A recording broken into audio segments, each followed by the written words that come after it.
You're listening to Bad Dog Agility, bringing you training tips, interviews, and news about the great sport of dog agility. And now, here are your hosts, Sarah and Esteban. I'm Esteban. And I'm Sarah, and this is episode 170. Today's podcast is brought to you by Back on Track. Dog agility is a demanding sport and can be difficult on the body, both the dogs and the humans. Back on Track specializes in dog blankets, beds, and wraps that keep muscles warm and reduce the pain in joints. If you've got a nagging knee, calf, or ankle injury, Back on Track's human products can help get you back in the ring. Visit Back on Track at backontrackproducts.com. Today's podcast is also brought to you by Elite Science. Unlock your dog's full potential with a unique competitive edge solution, 1TDC. 1-tetradecanol complex is a patented blend of unique fatty acid oils designed to safely and effectively keep joints and muscles at their best to maximize performance and shorten recovery time. 1TDC is the next generation of fatty acids and is used by many current and past national agility champions and world team members.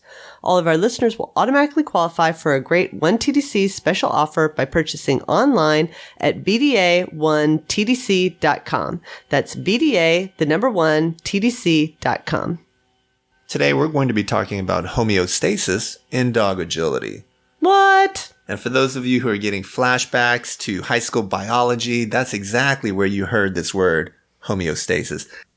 So like Baloo the bear, allow me to elucidate. Oh no, wait, I got it wrong. It's not Baloo the bear. It's Thomas O'Malley. Ah, Thomas O'Malley, the alley cat. You're right. The Aristocats, that's right. Same voice? Yes, same voice. Ah, well, there you go. Hence the confusion. All right, so what is homeostasis? Homeostasis is a property of a system in which a particular variable is regulated to remain constant. Okay, so what does that really mean? Well, let me break it down for you. So we're going to take a look at a system, and the system here is going to be you and your dog doing dog agility. All right. That's our system, you and your dog. And what is the variable? What is the thing that we're going to look at? Well, here we're going to pick a very specific thing, and we're going to say it's how fast you leave a jump. Okay. So your dog is taking a jump. How quickly do you move away from that jump and get to the next obstacle or the next line of obstacles? That's the variable that we're looking at. And when we say regulated to remain constant, what we're really saying is that you always do it the same way. You leave about the same time. It doesn't matter if your dog is taking the triple, the double, the seesaw. You are looking for a specific thing from your dog, and then you move on. You're not moving on earlier. You're not moving on later. You do this 1,000 times and we time it. It's pretty much always going to be plus or minus 1/10 of a second. You know, you're always doing it at about the same time. And so particularly related to this specific example, something that we try to do in agility, sometimes we find a new or better way of doing something and we want to change the way we do things, right? We want to reset our homeostasis.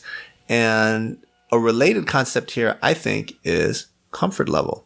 That's People right. talk about what they're comfortable with, right? I'm comfortable getting 8 or 9 hours of sleep. I'm not very comfortable getting 12 hours of sleep or getting 5 hours of sleep. If I sleep either 12 or 5, my body wants to bring me back toward what I am comfortable doing, right? So people often talk about their comfort level, whether it's at work or in their relationships, the amount of exercise they get, right? You know, if you run 3 miles every day and then suddenly you jump up to 10 miles a day, whoa, we're really outside of your comfort level, right? And so it's a related concept, not quite the same. Another related concept you mentioned to me when we were getting ready for this podcast is mindset. So tell us a little bit about that. Right. So in mindset, we talk about this idea of fixed versus growth mindset, and a fixed mindset being where we really feel like we are what we are, and we can't improve that, especially as it relates to things like how smart we are, how strong we are. And the growth mindset is a mindset that says, no, I'm always changing and I can continue to improve and get better. So when people have a fixed mindset, they really shy away from trying to change because they just don't think it's really possible. So they keep doing the same thing over and over. And innovators in other fields as diverse as computer science, economics, they've been looking at this concept of homeostasis, which is very much rooted in biology and physiological processes. And they really brought that into other fields of study. So, the biology example of homeostasis is really, there's no conscious effort involved. That's kind of the point. This is like the body's reaction to something. Example of homeostasis, let me just give you a quick biological/physiological example would be the maintenance of your body temperature. Okay, the body tightly regulates its body temperature. When you have a response like a fever, right, you're not going to remain in that fevered state indefinitely, at least not without some harm. And when you become hypothermic, your body temperature drops. Same thing. Your body is trying to work to get back to that homeostasis. Right. And so people are taking this biological idea and then applying it to more general fields where they view an entire group of people as kind of one organism, one system that exhibits similar properties to how a single organism might behave. And so that's kind of what we're doing here. We're viewing you and your dog and the way you run agility as kind of an organism and what's happening inside of that organism that falls into this idea of homeostasis. And I think the most interesting part of this idea of homeostasis is not just that you tend to do things the same way. I think the most interesting thing is the second part of that, which is the organism fights to keep it that way. Right. And at some level, it's not conscious. Right. And so how do we know that for dog agility? Well, because we've tried to reset our homeostasis. So again, looking at the specific example of how quickly we leave a jump. Okay, this is something that once I saw other handlers doing this, and I saw the tremendous advantage that it was giving them on course because they could suddenly be further ahead of their dog, I thought, okay, I would want to incorporate this into my own handling. And so I go out to the field and I say, okay, I'm going to leave earlier on this jump. And you look exactly the same. And I look exactly the same. It's terrible. And I said, okay. I'm just going to try a little bit harder. I'm going to be more conscious of it. I do it again. And I'm maybe like 0.05 of a second better. But basically, that's the same, right? These people are picking up a half second, 0.6 of a second, big differences, 2-3 yards, right? And I'm improving by like 6 inches. So my body, even though I am consciously telling myself, leave now, leave sooner, go more quickly, it's not happening, right? And so that's why I felt like the homeostasis comparison was a really good one here for agility. And I think a lot of people are running into that in their agility, especially if they've been doing it for quite some time, right? They have a lot of reinforcement history behind it. And so what then can we do? Well, I'll tell you how I approach that particular problem. And I think it kind of falls in this line of homeostasis because what's happening is your body is fighting to do things the way it's familiar with. And so I had to basically throw all of that out the window and go predict when I needed to go. Don't react. I would actually leave before the moment when I thought I should leave. And that actually made me leave the moment I thought I should leave. Exactly. If that makes sense. That is exactly right. So you know what that is? That's creating a new behavior. So I'm going to quickly jump. Yes, I didn't change. I did something completely different. I'm going to quickly jump to another related behavior in dog agility where a lot of people struggle with, and that's start line stay. So let's say you've been sitting your dog for years and years and years. They dance around with their front feet for a year or two, and then suddenly they start lurching forward. And then in year 4, now they're starting to stand up. And then in year 5, they don't even have a start line anymore. Right. Okay, the majority of the time. So you see this gradual process kind of happening. And when you go back to retrain because you decide, okay, enough is enough. I can't run agility without my start line. I have to have a start line. And you go back and you retrain and you have it, right? There's this new homeostasis that your dog has reached with respect to the sit position. So what is a very common trick that we give people when you're retraining a start line? Switch position. Change to a different position. So even though to you, well, it's the start line behavior, they need to stay at the start line.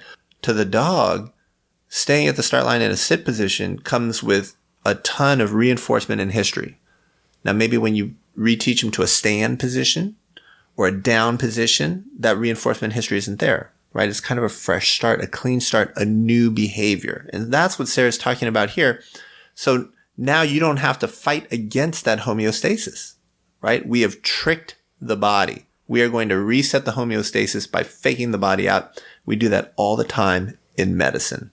All right. So, so whether smart. whether it's your body temperature, right, and it's overheated and we throw bags of ice on you, right? Or you get some kind of antipyretic medication, Advil, Tylenol, something that you might give a child burning up with a fever, or that you're going to warm someone who's too cool, right? We're going to do something. We're going to bring some external factor in to help reset homeostasis, because it's not something that we can reset within the system. And so that's what you're talking about here. And the way you said it was perfect, right? You were saying, so what were you saying? Said, I'm not going to react. I'm going to predict. So Right. I'm not watching my dog and then moving. I'm literally moving well before I move before I feel like I need to. I feel like I'm crazy early. And that is what gives gross. me, it feels wrong. It feels wrong. And then it feels like looks if you're gonna do beautiful. it, your dog's going to refuse. Right. Right. And They're going to go around the jump. and then it's perfect. And It's then it comes exactly out what you perfectly needed to when you do. look on the video. Exactly. So if it turns out if you're waiting for the dog's front feet to take off for a jump, that's too late for you to suddenly start moving. Because Right. what that tells me is you're right at the wing, you're right by the jump. Now you and your dog are by the jump and you're not going to outrun your dog. You know what? I see this, I think, a lot with people with blind crosses. When they're first starting to do blind crosses, they actually watch the dog and then they kind of suddenly flip around and do the blind because they're not comfortable taking their eyes off their dog in that way. When what they needed to do was to trust the dog and perform the blind. You can't like watch the dog completely wrap and then suddenly blind on them. Mm-hmm. And I like using physical props for that, right? So I might say, okay, if we need you to start running away, let's look at when the dog lands. So when the moment the dog lands, that's when you need to start going. So now you're training yourself to do an entirely different behavior, but it's kind of artificial in that it's going to give you the behavior that you want of leaving earlier, but you're not leaving earlier based on what you were doing before, right? That your criteria has changed. And what you can do is drop a cone there. So you jump the dog over the previous jump, right? So it's a 2-jump sequence. So after they land from one, you say, okay, this is the landing point, cone. So when the dog hits this cone here, you need to go. No matter what. I don't care. You're not looking at anything else. Cone, go. Cone, go. Cone, go. And so after you do that, now you're establishing a new behavior, and now your timing is improved. So I like to use those physical props. Another example. So let's get away from the early, leaving a jump early, is contact behavior. How many of you out there body block your dog on contacts? You have contact issues, and what you like to do in order to make sure they get into their 2-on-2 position is stop in front of them facing your dog, right? And why do people do this? Well, they do it because it works. Right? It's pretty effective. Your body is stopped, so your dog has received a deceleration cue. You're facing them, right? And it's like a barrier. You're a fence. You're a don't go beyond me. I know there's a jump behind me. Yes, that's the next obstacle, but you are not allowed to go there until you get into your position. Okay, so that's why people do it. It works a lot of the time. And it can cause problems because now you have to reorient yourself to wherever you're going. And sometimes after a contact, there's going to be a choice to the left, a choice to the right, and the correct choice behind you. And by the time you get out of your dog's way, right, because you're facing them, imagine in your head, you're facing your dog, you're looking right at them, they're in position on the contact. By the time you rotate out of the way, maybe the first thing they see is one of those left or right turns, right? And then they go in the wrong direction and they go off course. This happened to me at national championship with my border collie Rook. Very poor contacts at the time, that year that I took her. And we were coming down off an A-frame. Straight ahead, there's a tire. and she needed to turn right 90 degrees. A body blocker, I rotate into my front cross. Too late. She's gone. Off over the tire, off course, hybrid. Out. Now we're out of the finals, and now you're stuck in the challenger round up against, I think it was Rush at the time, like world champion medalist type dogs, right? Right. You don't want to be in the challenger round where it's winner take all. You want to get your free shot right into the final. So that was something that happened to me. And so this body blocking thing is something that will tell you can still get all the benefits of your stopped motion, your deceleration. You can be standing very close to the dog, but orient your body toward the next obstacle that's coming. Okay, so it's a very small change. But because of homeostasis, these people have been body blocking their dogs sometimes for years. Okay, it's very much ingrained in their behavior. And so the way to do that, again, physical prop, cone. You put the cone out forward or behind them, or say you're going to front cross to this cone and say, okay, stop by the contact just like you normally do, right? So you got your position, you got your motion worked out, but instead of orienting yourself toward the dog, orient yourself toward this cone. And so over time, with a couple practice sessions, you want to break out, you want to reset this homeostasis.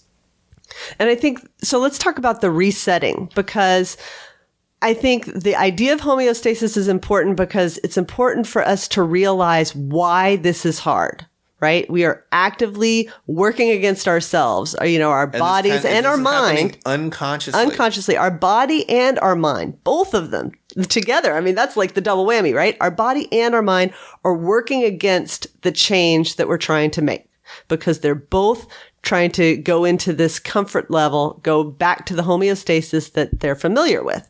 But by forcing ourselves to do it, by using props, by giving ourselves a completely different behavior chain for ourselves to get through, the thing that we're trying to change, we can now, over really not very many repetitions, turn this into a new homeostasis, where the first time it feels wrong, the third or fourth time it's starting to feel better. It's starting to feel good. And as long as we don't fall back into our old homeostasis, we can establish that as the new homeostasis, right?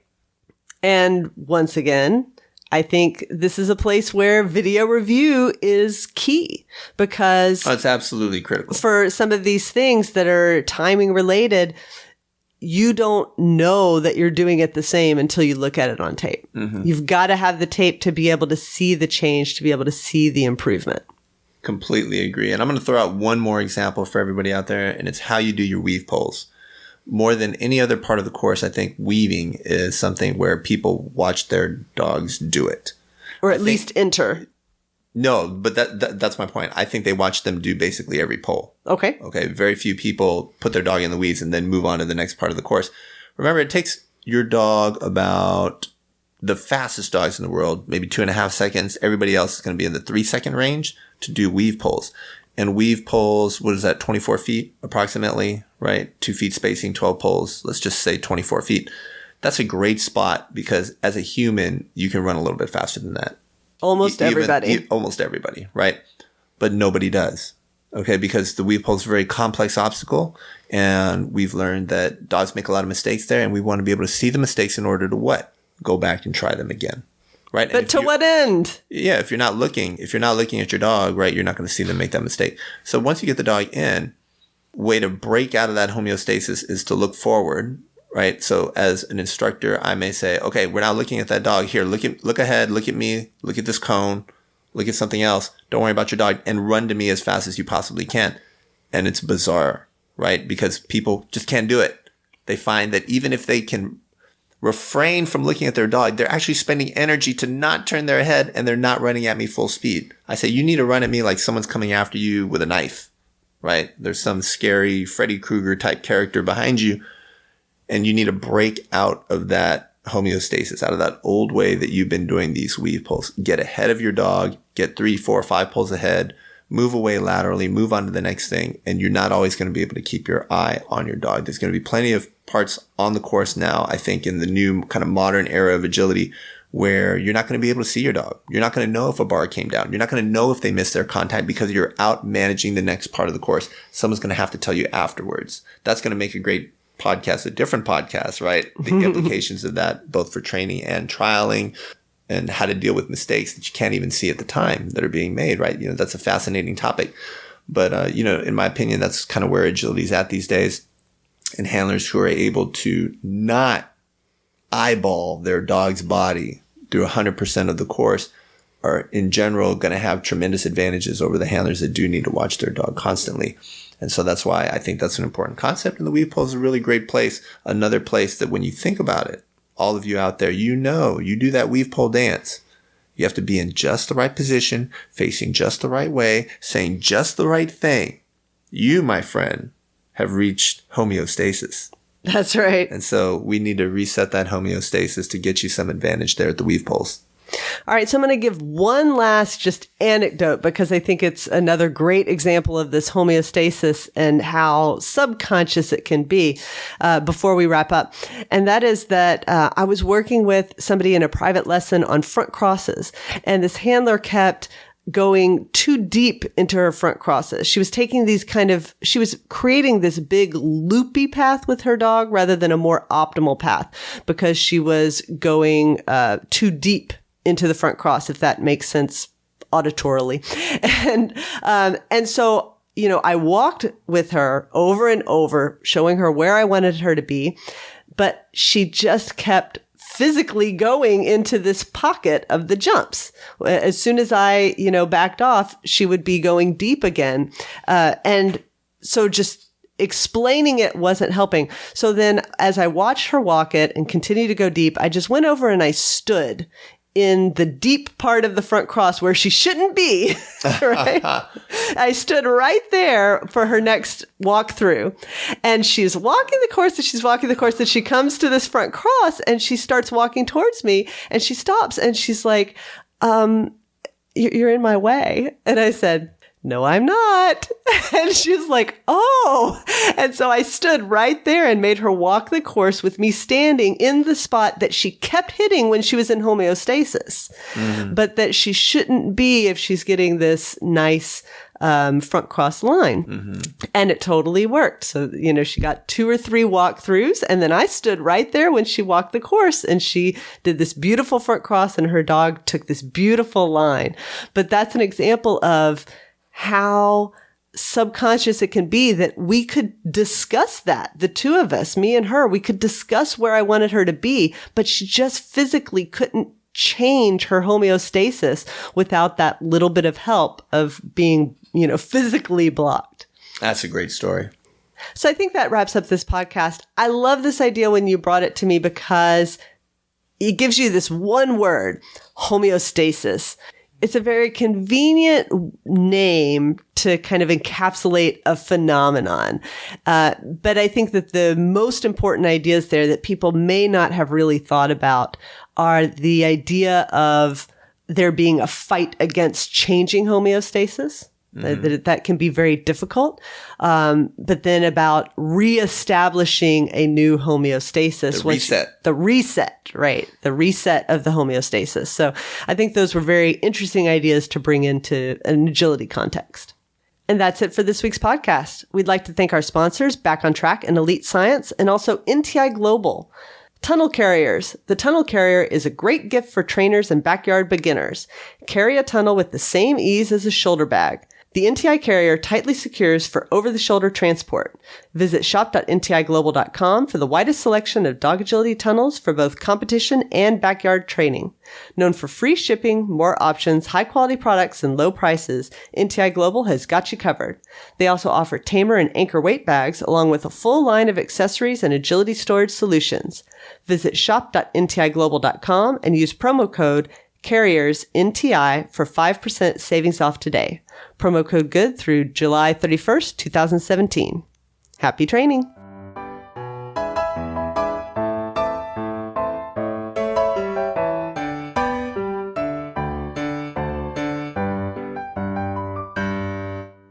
How does Juliet maintain a constant internal environment?